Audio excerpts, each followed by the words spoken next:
fanampom-pivavahana eto amin'ny Hope-Fi Radio.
Mioby ho an' Jehovah ary tany rehetra, manompo an' Jehovah amin'ny fifaliana, makanisa eo anatrehany amin'ny fiobiana.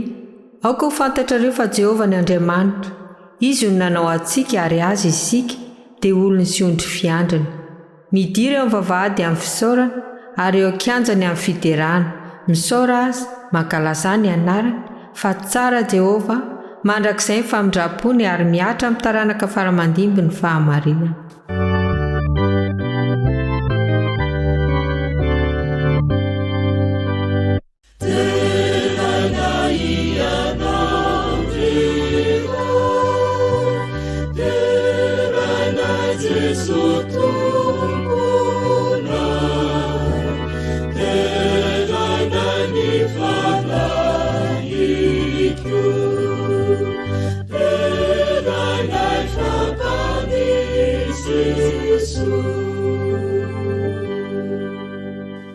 Ivavaka isika iantso ny fanatrehan'Andriamanitra. Ry Tompo Zanahary tsara sy masina indrindra izay ny an-danitra,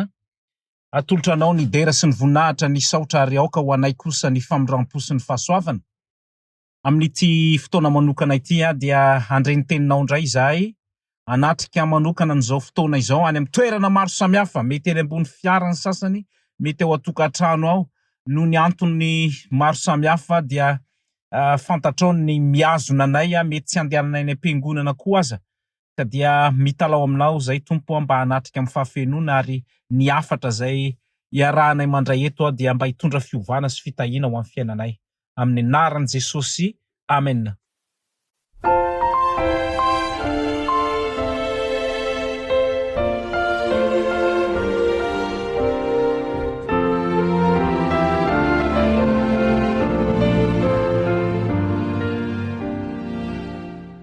Faly miarabantsika rehetra indray ny tenako amin'izao sabata masina izao. Misaotra anareo tsiraray avy izay manaraka tsy tapaka ny Hope-Fi Radio ary ankehitriny tsika dia tonga amin'ny fotoana manokana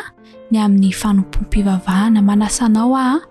mba hiaraka iaino izany fandaharana izany hatramin'ny farany. Ny tenako moa Oldanonsia no manolotra amin'ity androany ity ary ny namantsika Yavidarel no anao ny vaky teny fototra.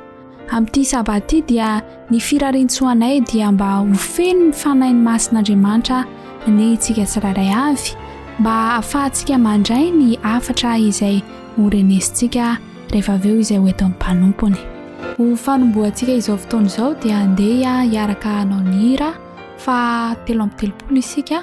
saotra atolotra anao rehetra iko. Hira fa 3:30. iarahantsika amiretina izany iray izany.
Manasantsika andrainy baiboly ka hanokatra izany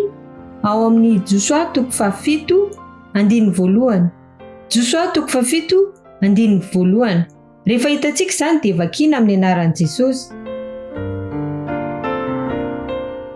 Ny fahotany akana sy ny namonoana azy. Fa ny zanak'Israely nandika ny didiny amin'ny zavatra voahozona. Fa Akana, zanak Karmi, zanak Zabdi, zanak Zera, avy tamin'ny firenen'i Joda, naka tamin'ny zavatra efa voahozona, ka dia nirehitra tamin'ny zanak'Israely ny fahatezeran'i Jehova. Ho tahinana izany tezy izany, asoantsika. Amen.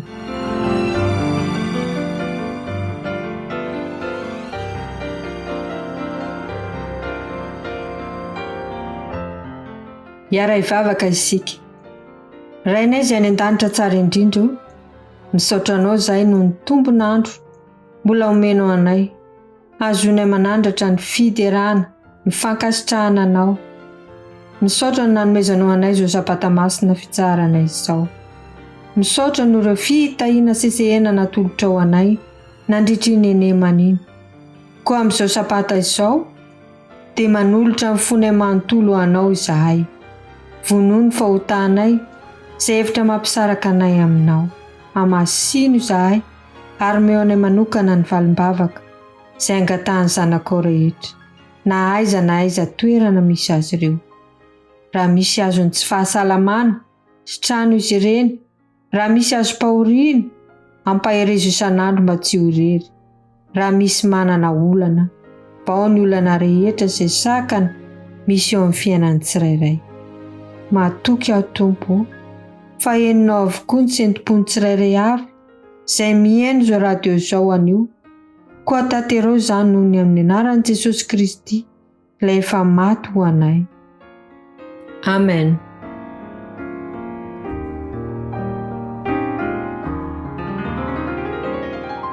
Ho fanomanana ny fosana mampanantsika tsirairay avy alohany andrenesantsika ny teniny izay hoentin'ny pastora Ernesta Andriamparatsoa dia andehantsika hiaraka heno an'ity hiraira ity.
ry raha lasy anabavy malala tonga eo amin'ny fotoana manokana izay andrenesantsika ny tenin'Andriamanitra ankehitriny.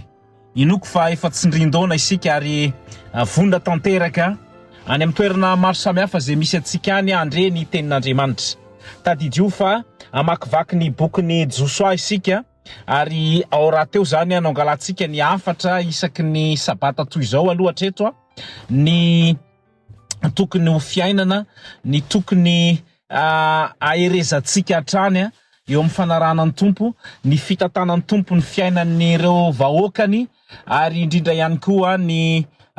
hitantanan'ny tompo ny fiainantsika amin'izao satria maha-Israely ara-panahintsika amin'izao fotoana izao dia eo an-dalana makany amin'ny tany Kanana isika dia mila indrindra ny bokin'ny Josoa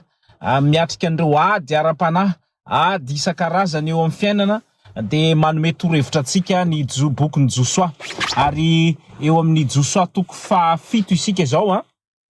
raha tsarotsika tsara zany ireo toko 9 voalohany izay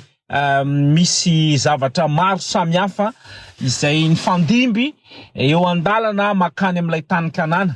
Ary tamin'ny farany isika dia nijery mihitsy ny hoe ahoana ny fomba nandrodanana ny mandan'i Jeriko izay mino afa nampiaritsika ireo lesona sarobidy izay avy ao amin'izany Josoa toko 9 izany. Ary be ny manda izay mety mirodana aza misalasala aza menatra mihitsy ianao mijoro vavolombelona raha nisy zany ary aoka mba tena hotsopo isika zany amin'ny fanapariana ihany koa ny onjapeo sy ny afatra izay voaraitsika zarao amin'ny hafa izany. Azo enregistrena itony, azo angatana ihany koa ny zavatra efa hitantsika atreto amin'izao fotoana hitenenantsika izao. Ny Josoa toko 7 indray zany zao no andraisantsika ny tenin'Andriamanitra. Manasanao amin'ny fomba manokana mba andray ny baibolinao dia hijery an'izany Josoa toko 7 izany. Milohany anokafantsika azy dia hivavaka isika.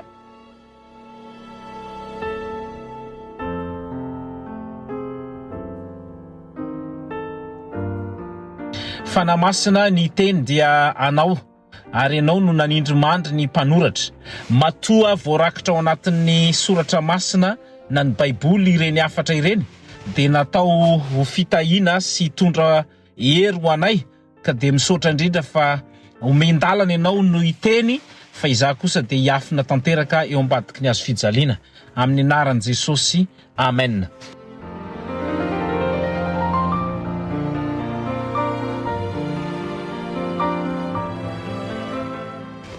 Ny Josoa toko 7 dia vakitsika eo amin'ny Josoa toko 7 manomboka eo amin'ny andininy voalohany ka hatramin'ny 15 aloha zany satria eo zany no ateboka izay ho raisintsika voalohany. Inona moa zany ny tontolo-kevitra indray amin'ity tantara izay miseho eto ity. Fa mbola ady ihany izy ity, mbola karazana ataontsika hoe fanafiana izay tsy maintsy ho atao satria toerana izay tsy maintsy andalovana dia misy ady zany izay atao ary hitantsika eo anatin'io Josoa toko 7 io zany ny amin'ny ny vokatry ny fahotana. Raha atao zany ny lohateny dia hoe ny vokatry ny fahotana ny olona anankiray izay miteraka faharesena. Ny fahotana miteraka faharesena ka andray an'izany zany isika mba atonga antsika hiala amin'ny fahotana, atonga antsika ho mpandresy noho ny amin'ny rany zanak'ondry dia inona ny vokatra izay nisy atao anatin'izay. Dia mitantara zany ity bokin'ny Josoa toko 7 ny zanak'Israely izay avy mipita ny Jordana ho mazava ho azy nandresy ny Jeriko dia eto indray nefany dia misy faharesena. Ny tenin'Andriamanitra hatrany amin'ny voalohany dia hoe izay fahavalo rehetra dia horesinao avokoa, tsisy ajanona eo anatrehanao. Kanefa eto rehefa hiazo ny ay zany hanafika ny ay izay tanàna kely tsy dia manao akory, miaramila ao aminy aza tsy dia manao akory ary efa nahazo antoka be mihitsy nandeha mivoaka hoe andresy isika eto. Kanjo inona ny zavatra nitranga? Resy ry zareo, resy zany ny zanak'Israely. dia izay indrindra no vakitsika eo amin'ny andiny voalohany amin'ny Josua 7 fa ny zanak' Israely nandika ny didiny amin'ny zavatra voaozina fa Akana zanak' Karmi zanak' Zabdia zanak' Zera avy tamin'ny fireneny Joda naka tamin'ny zavatra efa voaozina ka dia nirehatra tamin'ny zanak' Israely fahatezeran'i Jehova ary Josua naniraka olona hiala tany Jeriko ankany ay izay eo anilan'ny Betavena antsinanan'ny Betela ka niteny taminy hoe mekaraka safoiny tany dia niakatra ny olona ka nisafony ay ary niverina tany amin'ny Josua izy ireo ka nanao taminy hoe aoka tsy hiakatra avokoa ny vahoaka rehetra fa olona tokony 2,000 na 3,000 no aoka hiakatra amely any ay aza manasasatra ny vahoaka rehetra akany fa vitsy ihany izy dia niakatra nakany ny olona sasany tokony 3,000 lahy kanjo nandositra teo alohan'ny mponina tao ay ireo dia nahafaty tokony 930 lahy ny mponina tao ay sady nanenjika azy teo alohan'ny vavahady ka hatrany Sebarima izy ary namely azy teny ampidinana dia ketraka ny fony vahoaka ka tonga tahaka ny rano jere tsara nge ty zavatra mitranga ty hoe mbola mitovy ala stratégie ohatran'ny Jeriko zany de ndana misafotany de eto ndray mbola safona ndray ny tany de ny safotany tany ay de rehefa miverina reo mpisafotany de hoe sady zay zany le hoe ny sous-estimé zareo misozy adversaire zany mialatsiny am'le fomba fitenena mba azahoantsika azy de tonga tany zany de tsy de betsaka ary zareo maivana ny advay tsy de manahoana izy ao de rehefa nandeha am'izay hoe 3,000 ihany niakatra fa tsy ny olona rehetra fa manjary vizana be raha hoe miara mandeha makany daholo tonga tany nataon'le mponina tao ay ny rehetra ary de ireo lasa nitsoka nandositra ireo zany ry zareo tamin'izay fotoana izay gaga sy talanjona am'izay zany Josua hoe inona ny mahatonga an'izao zavatra efa hitantsika ery amin'ny andininy voalohany ery zany hoe nandika nanteneny hoe zanak'Israely fa hiakana fotsiny ity hiakana anankiray am'ireo zay vahoaka sy ireo zay niakatra niady zany dia tena olana zany ity zavatra zay niseho ty satria ahoana hoy isika no zavatra niseho naka zavatra tamin'ny voaozina ary gaga tena ketraka zany Josua hoe vahoaka vitsy kely ohatr'izany fe de mandresy atsika de inona zany no atao manoloana an'izay rehetrarehetra izay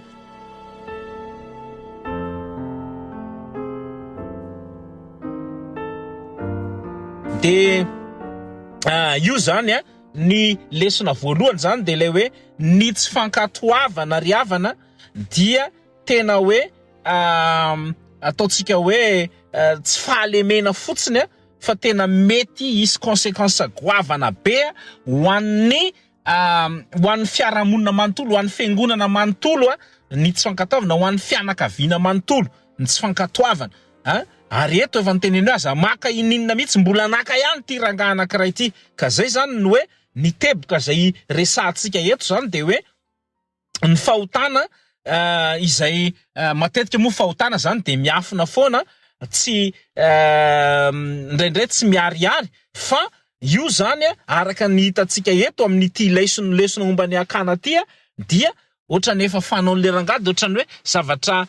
niafina manokana tany le izy ary izy nieritreritra tsisy ahita mihitsy le izy tsisy ahafantatra mihitsy fa izao hoe rehefa nitranga le faharesena ny firenena ray manontolo mihitsy de inona ny zavatra nisy teo zany vao hoe tena misy conséquence goavana kay fahotana kely izay kamamina sy ataotsika hoe ankafizina zany ary ny fahotana kely afenina na eo amin'ny fianakaviana zany na eo amin'ny fiangonana na eo amin'ny fiarahamonina na eo amin'ilay toerana ray manontolo mihitsy de hitantsika eo fa nisy conséquence goavana nisy vokany goavana nisy fiatraikany mahatsiravina de le faharesena zany tadidio mandrakariva zany ry ava malala zay mandrehan'izao afatra izao fa ny fahotana rehetra de misy vokany avokoa matetika isika zany de tahaka an'ireny hoe te anota isika nefa tsy te hizaka an'le conséquence ohatrany hoe te hihinana siramamy zavamamy bombo cake gâteau isan-karazany ireo zavatra mamy zava-pisotro mamy fa tsy te ho voan'ny diabeta te hihinana zavatra matsiro matavy fa tsy te ho voan'ny goty sy ny aretina maro samihafa tsika zany ndraindray te hanao zavatra ka tsy te hizaka an'ilay vokatra kanefa koa tsy ohatr'izay zany ny fiarahana miaraka amin'Andriamanitra fa rehefa misy zay dia hitantsika eo fa tena misy conséquence Akana rery nanao an'ilay toe-javatra teto 930 toa de maty daholo nahafatesana 930 ary de eritrereto hoe ray mpianakaviana daholo reo tonga zany de misy conséquence ny amin'ny fianakaviana de manana fianakaviana daholo ko reo rehetrarehetra reo manahoana reny vokatra zany fahotana zany ry hava-malala ny antony tokony bebana zany tokony anesorana ny ota amin'izao andro farany izao ny lasa ray manontolo zay efa dioviny Kristy efa olom-baovao ianao ankehitriny ary efa nandatsahany Kristy ny rano indray mandeha mba ho fanadiovana aza manota intsony zay mahatonga Kristy amin'izao sisa zao de aza manota intsony fa eto zany iakana nanao an'izay nizaka ny vokatra ny firenena ray manontolo ary nisy ripaka 4 tamin'izay fotoana izay mahatsiravina izany zavatra izany.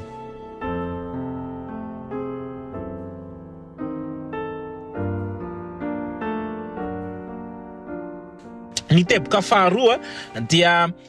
hoe manahoana moa zany ny tena fiatraikany lay hoe raha mipetraka amin'ny fanontaniana lay izay fahotana zay teo anivon'ilay fiarahamonina zanak'Israely de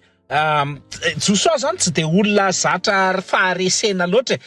be debe ny 230 eo ny ady izay natao tao amin'ny bokon'ny Joshua rehefa mamaky isika fa ty anankiray ty ihany no resy zany i Joshua sy ny zanak'Israely fa rehefa aveo moa zany hitantsika eo fa mbola miverina nandresy an'io toeran'io ihany izy fa tsy nijanona teo fotsiny zany le izy de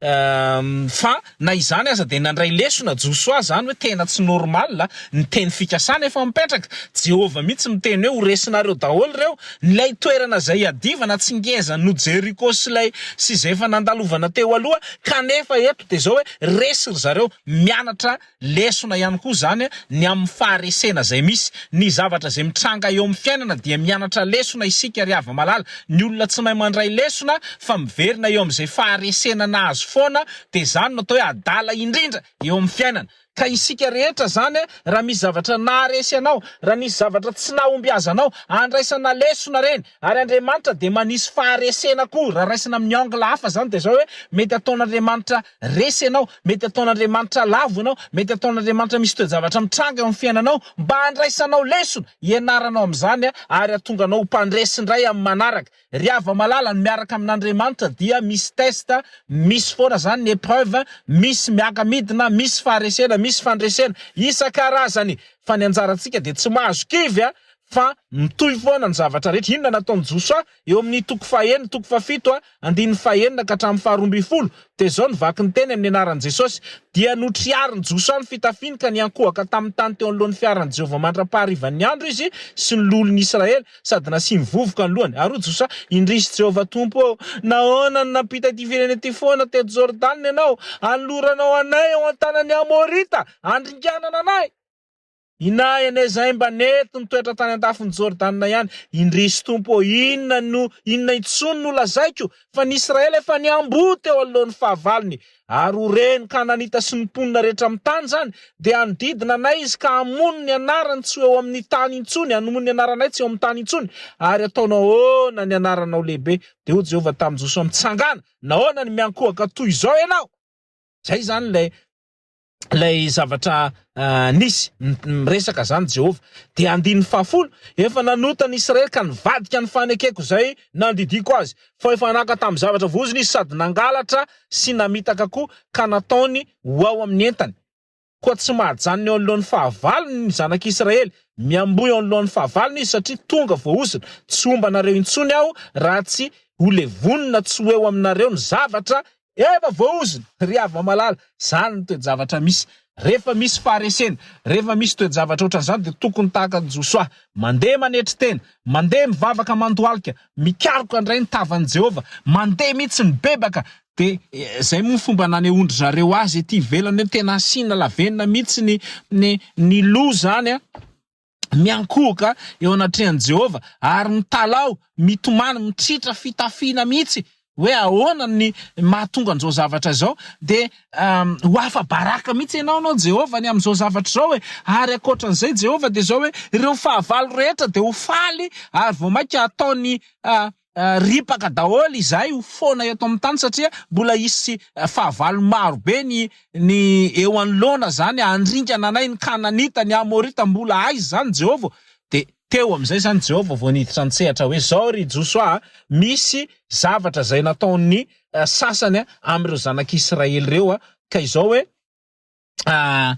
ny teboka zany de ty hoe ny fahotana zay miseo zany de mety mahavoa ny rehetra. Iakana ray ro teo no nanao an'izay zavatra zay teo amin'ny zanak'Israely fa ny firenena ray manontolo mihitsy ka naroviana zany na fiangonana na fianakaviana ka misy faharesena, misy toe-javatra mitranga andraisana lesona izany zavatra rehetrarehetra izany ary mety hanimba ny ara-panahy mihitsy koa aza reny zavatra rehetra ireny. Mila mibebaka, mila mitalao eo anatrehan'Andriamanitra. I Josoa moa zany nanao an'izay zavatra zay teto ary de Andriamanitra tsy afaka mità mihitsy ny olona zay tsy mankatory havana, ny olona zay tsy manana fankatoavana, tsy voavela eloka dia tadidio fa tsy afaka miaro Andriamanitra, tsy afaka mametraka ny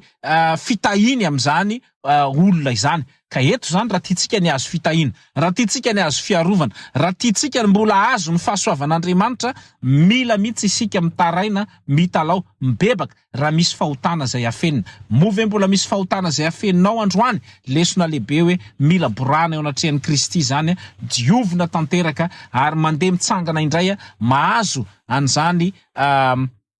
ataontsika hoe fandresena eo amin'ny fiainana izany. Tadidio fa mibloke ny fitahina rehetra ny fahotana. Ka raha ohatra zany ka misy mikorosofana, mila mandray lesona hoe so de misy fahotana miafina na le rangana le ramatona ny ankizy na ny fianakaviana. Raha toka misy tsy fitahina sy tsy fahasoavana tsy misokatra, lalana tsy misokatra, andraisantsika rehetra lesona izany hoe mahatonga an'izany de mbola misy zavatra tsy mibebahana ary misy fahotana izay ankamamina, ka zay ny mahatonga an'le hoe misy blocage, fahotana ankamamina zany ny mahatonga an'izay rehetrarehetra zay. Be de be matsy ny olona miresaka hoe fa inona misy blocage, misy mamosavy, asiany sasany fanafody, atao daholo zao rehetrarehetra zao de manova vintana ny sasany hoe ary misy mpanovany zany makany amin'ny mpanandro, makany amin'ireo zay atao hoe tony mpivavaka le walawala be reny de aesorina daholo ny blocage, ametraha-tanana amina fafazana rano hoe menaka avy any amin'ny toerana maro samihafa any de ahositrositra aminao eo, de ny sasany tondrona de menjera satria misy zavatra. Tsy izay zany le izy fa io personnel zany mahatonga ny rendretretrany hoe mato bloqué ny fitahina sy ny fahasoavana, de tadidio fa mety misy fahotana zay afenina tahaka an'ity lesona lehibe zay raisintsika eto ity. Ankoatran'izay koa anefa de zao hoe tsy hoe akory zay zavatra bloqué rehetrarehetra de hoe zay ary fa de noho ny fahotana daholo koa le izy hoe vao misy zavatra tsy mety de fahotana. Io zany mety décision personnelle, io mety hoe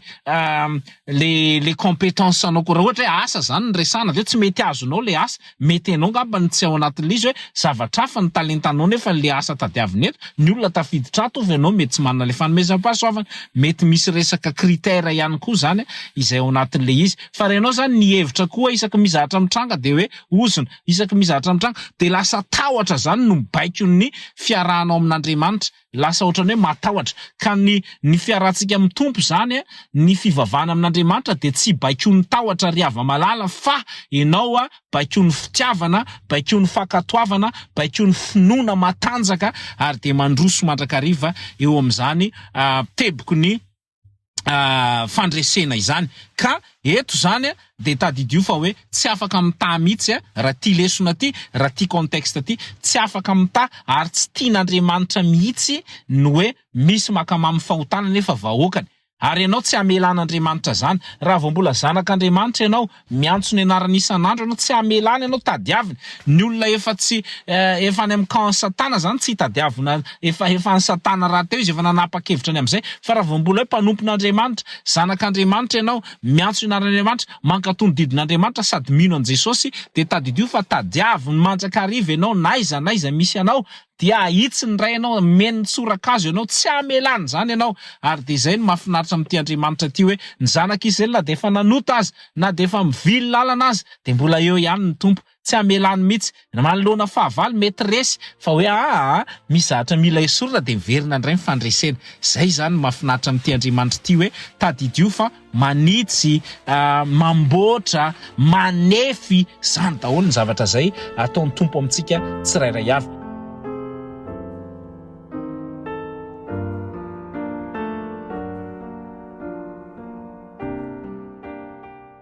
zay zany mampiditra antsika amin'ny hoe inona ny zavatra teboka manaraka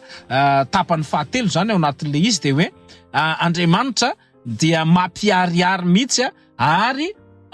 mitsara ny fahotana zany zay misy ampiariariana mihitsy zany le izy de inona am'izay ary no nasen'Andriamanitra natao zany raha toizana lay tantara eo amin'ny andininy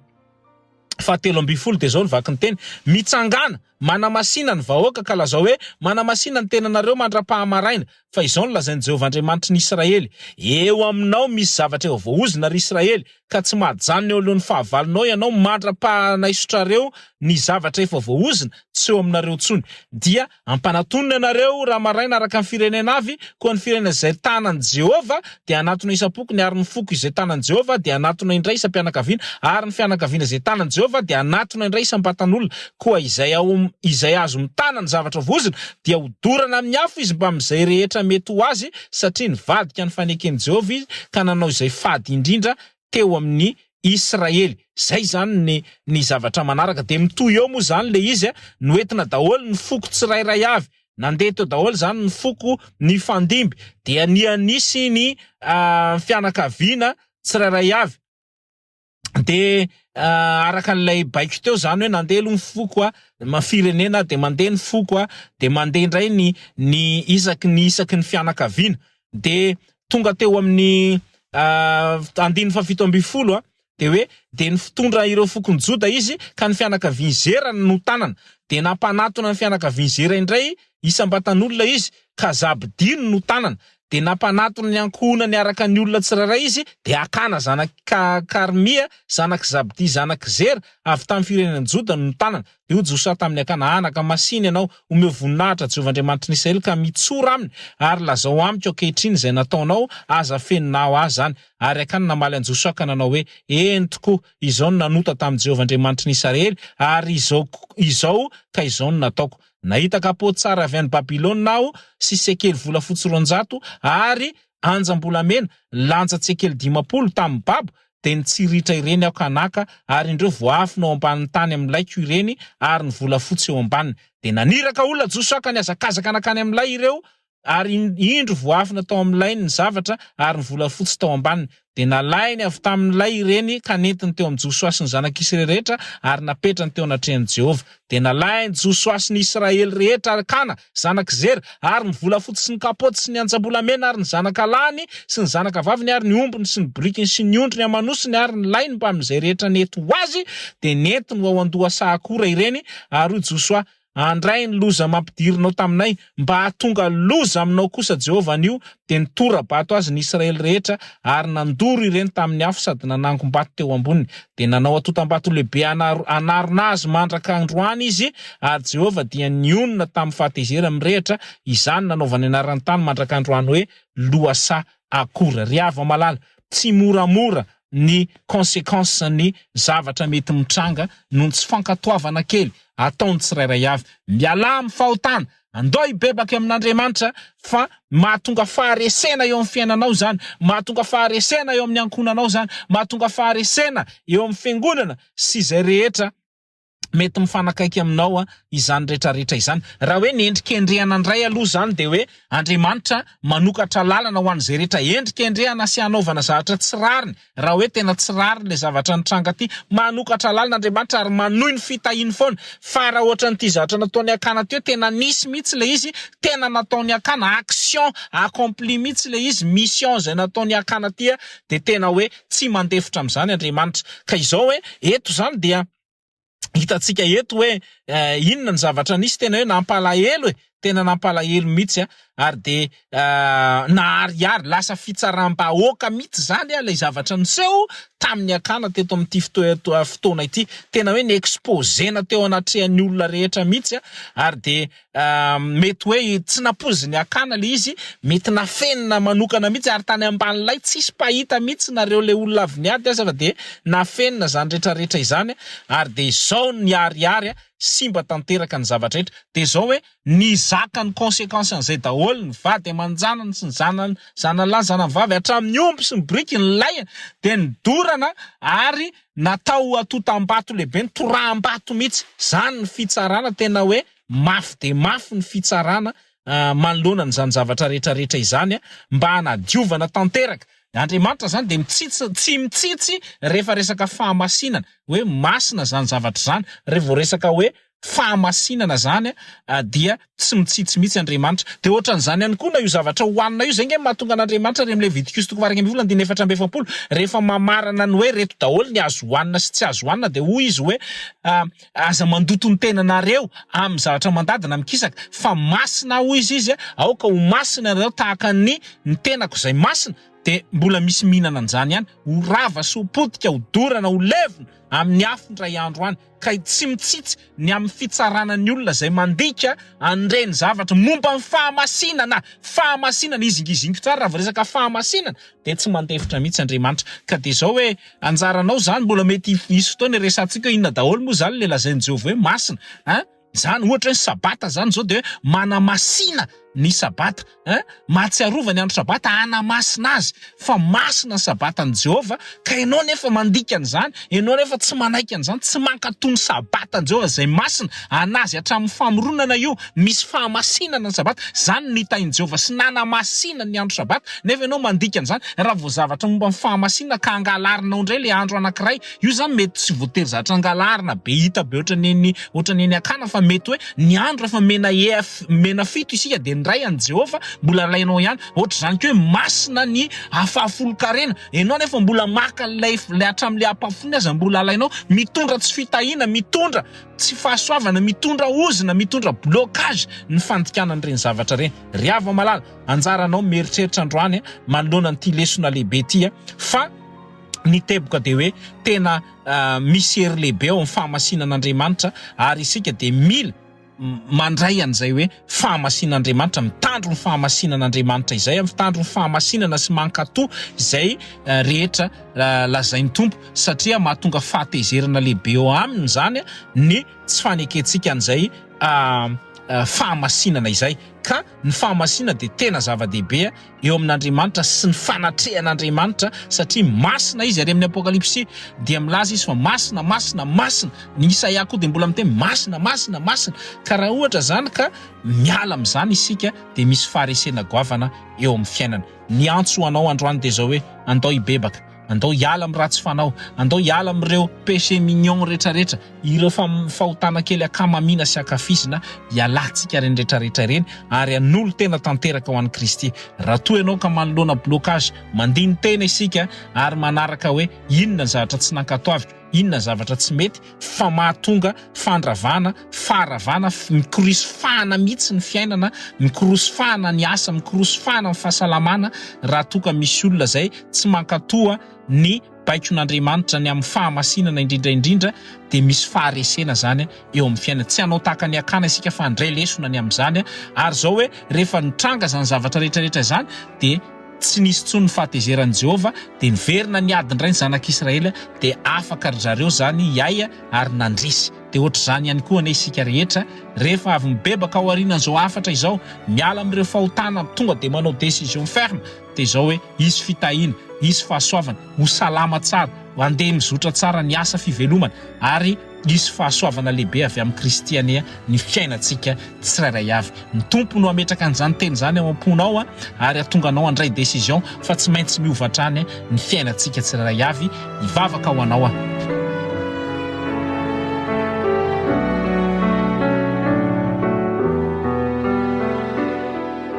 misaotra Tompo noho ity tantara lehibe izay nandraisanay lesona ity,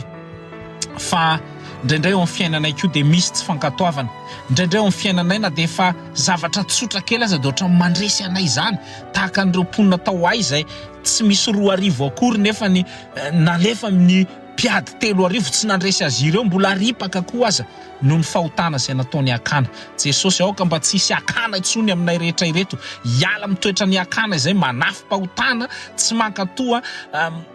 mandoto ny fahamasinanao amin'ireo zavatra dikaina rehetra, dia mifona aminao izahay, diovy izay Kristy. Ary amin'izao sisa izao dia mba handeha amin'ny fahamasinana sy ny fahamarinana arak'izay niantsonao anay raha teo. Tahiony ny mpiaino rehetra, mitahiny onjam-peo izay manaparika ny afatra manova fiainana sahala amin'izao, amin'ny anaran'i Jesosy. Amen. samy mahery raha lasa anabavy malala fa hanovanao any ny tompo. Amen.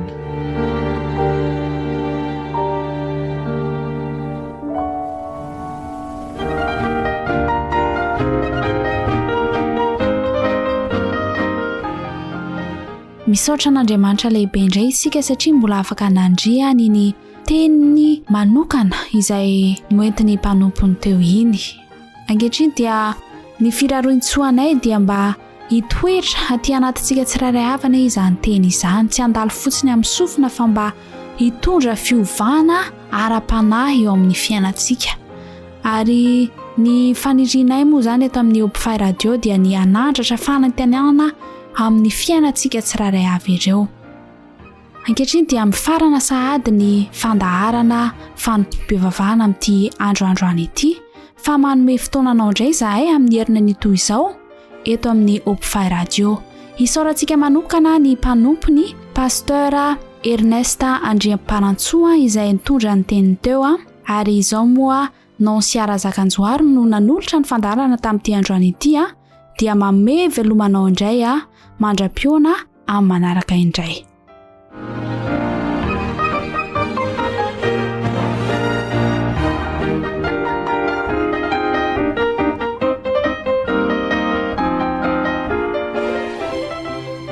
Narahinao teo fanompom-pivavahana eto amin'ny Open Radio.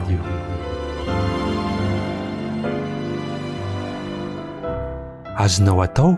ny mamerina miaino sy maka izao fandaharantsika izao ao amin'ny tranokala fanantenana ho anao.org/fanompom-pivavahana. Ho sabata feno fitahina, ho sabata feno fahasambarana, ho sabata feno fifalinana ity tontolo androntsika anio ity.